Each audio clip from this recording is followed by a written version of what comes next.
elle est en deuil depuis le 9 avril dernier, et la mort de son mari bien-aimé le prince Philippe.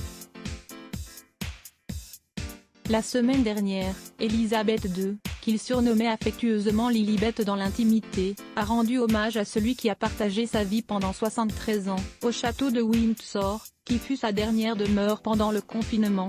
Elle a reçu un précieux cadeau de la Royal Horticultural Society, dont elle est la marraine. Un hommage poétique pour les 100 ans de Philippe. On lui a remis une rose duc d'Édimbourg pour marquer ce qui aurait été le 100e anniversaire du duc. C'est très gentil, a pudiquement remercié la chef de famille, dans une vidéo partagée sur les réseaux sociaux.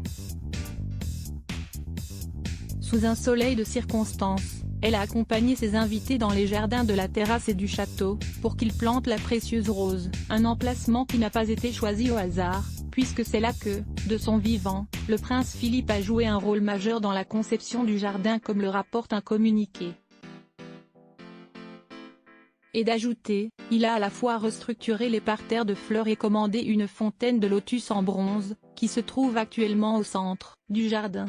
La mémoire du prince est à Windsor. Pour rappel, c'est aussi à Windsor que se sont tenues les obsèques du prince Philippe, le 17 avril dernier.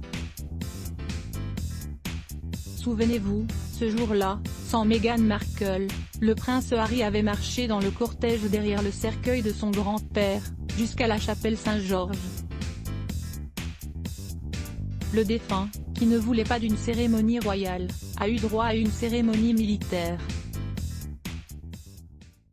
Après la messe funéraire, il avait été enterré dans une crypte nommée Royal Vault, située au sous-sol de la chapelle. À la mort de la reine, ils rejoindront ensemble le caveau royal, qui se trouve dans les jardins de Frogmore, toujours à Windsor. Supérieur à avoir aussi, Élisabeth II endeuillée par la mort du prince Philippe, le geste inédit et touchant réalisé par Brigitte Macron. À lire aussi @blogtest. Why?